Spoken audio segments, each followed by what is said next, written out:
Alô! Aqui estou de volta e trago muita coisa interessante para este nosso podcast Romanceiro Vivo. Eu sou Clotilde Tavares e este é o nosso episódio número 4, que dá continuidade ao tema principal, o romance tradicional cantado. E se você está entrando aqui pela primeira vez, eu sugiro que pare agora e escute a partir do primeiro episódio, pois o podcast foi idealizado como um curso cujos episódios seguem uma sequência lógica de informações. Lá também eu me apresento e falo um pouco sobre como estamos fazendo esse trabalho. No primeiro episódio, eu falei de maneira geral sobre o romance. No segundo, comecei a detalhar, definindo melhor, fazendo diferenças entre o romance, o cordel e a cantoria de viola. No terceiro, falei um pouco sobre poesia, dei noções de métrica, de rima e expliquei o que é essa tal de redondilha maior, da qual eu vinha falando tanto, e o que é a rima toante usada nos romances. Depois, em cada episódio, apresentei um romance diferente para ilustrar. Então hoje, eu vou falar sobre a origem desses romances, como surgiram e que tipo de sociedade eles retratavam.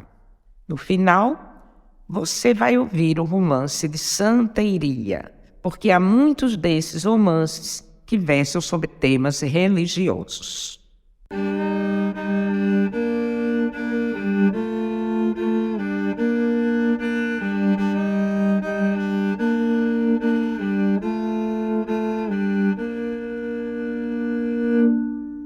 Esses romances, esses poemas musicais, começaram a surgir a partir de quando? De qual século? Os estudiosos registram a presença deles mais ou menos a partir do século XII, na tradição de toda a Europa, que nessa época não era configurada em países como hoje, mas era uma vasta colcha de retalhos, de reinos, condados, ducados, principados, frequentemente em luta uns contra os outros, brigando por fronteiras, disputando riquezas, fazendo e desfazendo alianças políticas, muitas vezes através de casamentos e de tratados. Não havia um país chamado França, nem um país chamado Espanha ou Portugal. E a própria Inglaterra, mesmo circunscrita ao território de uma ilha, não existia como a conhecemos hoje, mas se dividia em pequenos reinos, frequentemente em guerra declarada uns contra os outros. Toda essa região, hoje conhecida como Europa, tinha seus poetas e seus menestréis. Por conta das guerras e das migrações, das invasões, das conquistas, o conjunto de poemas e histórias, o romanceiro, se misturava com frequência.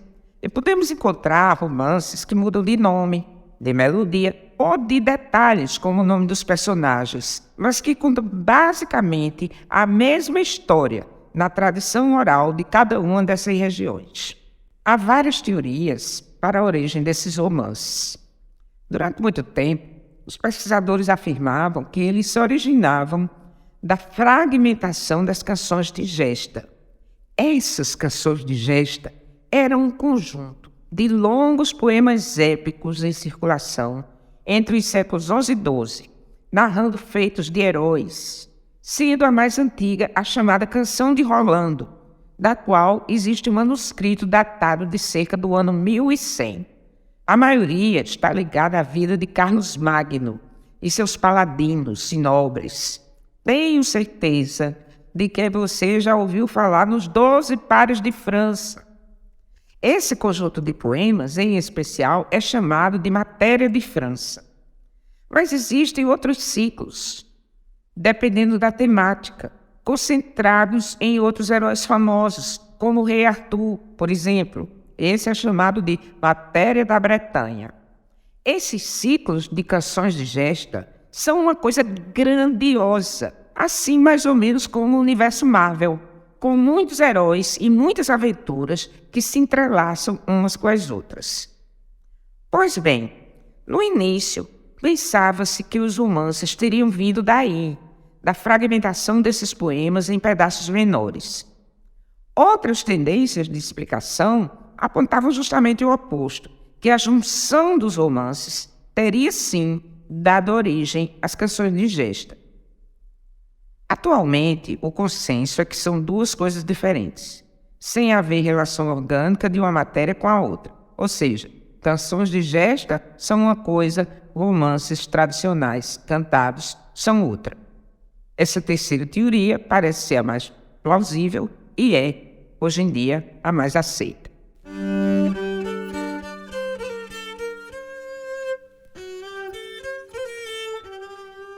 Tava Santa Iria na porta sentada, sua agulha de ouro e seu dedal de prata.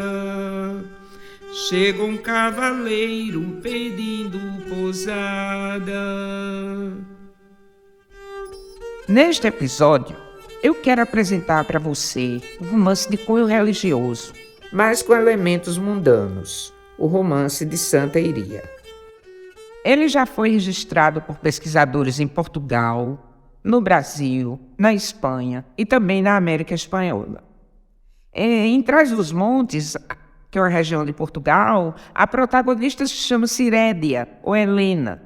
Nas versões em língua castelhana é Helena ou Teresa. E isso somente para você ver como eles variam de região para região.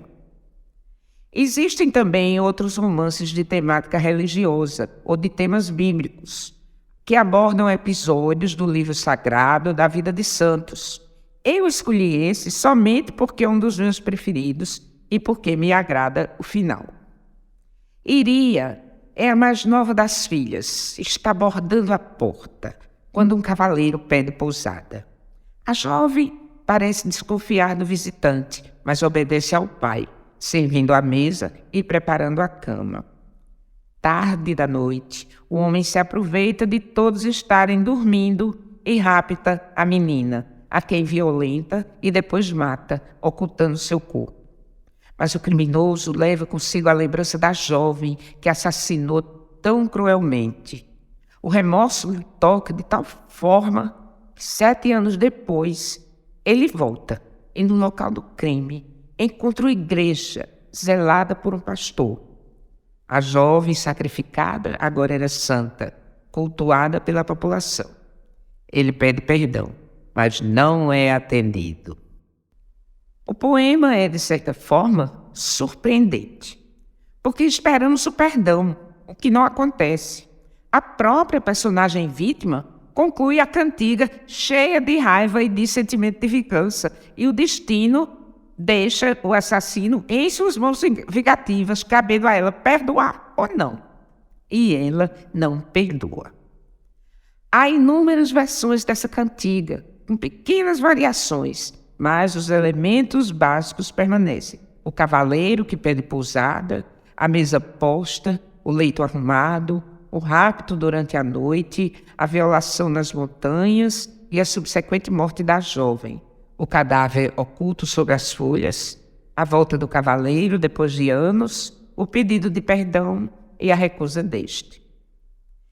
Este poema é em tudo diferente de outra lenda parecida, também chamada de Santa Iria, ligada à cidade de Santarém, que é próxima de Lisboa, em Portugal. A única coisa que confere é o nome da santa, mas a história é bem diferente.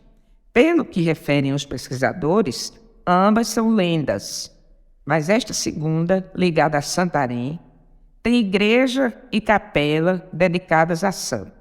Alguns links sobre o tema estarão nas notas do episódio. Vamos observar então o romance em si. A métrica é em redondilha menor, ou 5 sílabas poéticas.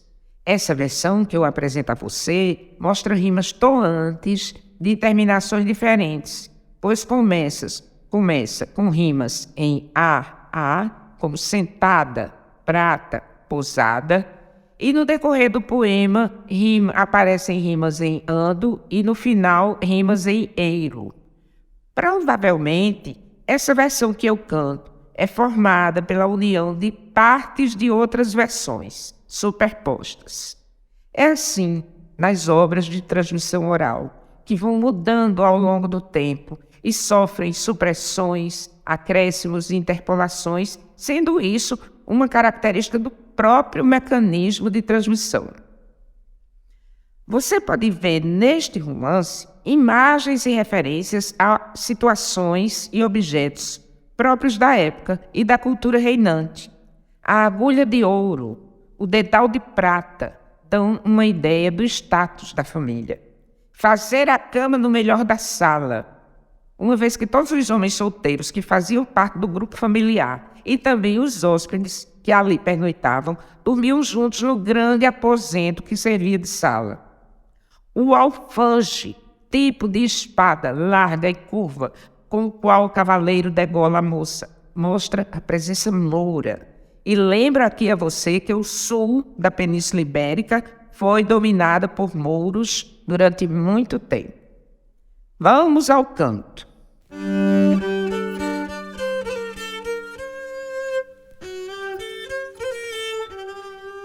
Tava Santa Iria na porta sentada, sua agulha de ouro e seu dedal de prata.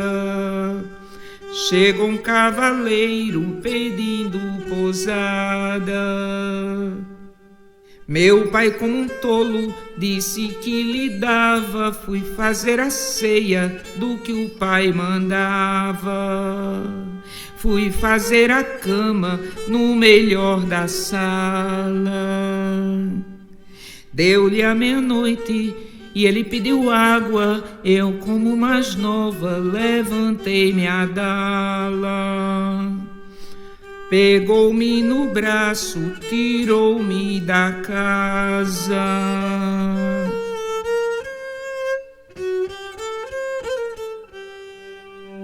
Deu a madrugada, foi-se a caminhar. Andamos sem ele falar. Chegou nas montanhas, foi que ele falou e me perguntou-me como eu me chamava.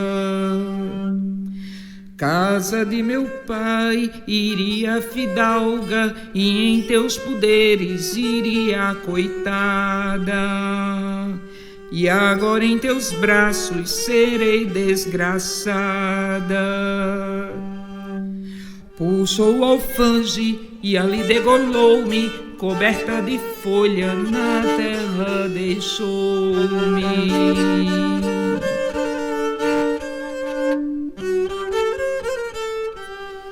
Cabo de 7 anos por ali passou, achou uma igreja muito bem ornada. Pastor, ó pastor, que estás ornando, diz-me esta igreja pra quem estás zelando. É de Santa Iria, morreu degolada por homem cruel que foi enganada. Me perdoa, Iria, meu amor primeiro, se me perdoares, serei teu romeiro. Eu não te perdoo, homem traiçoeiro, pois da minha garganta fizeste um cordeiro.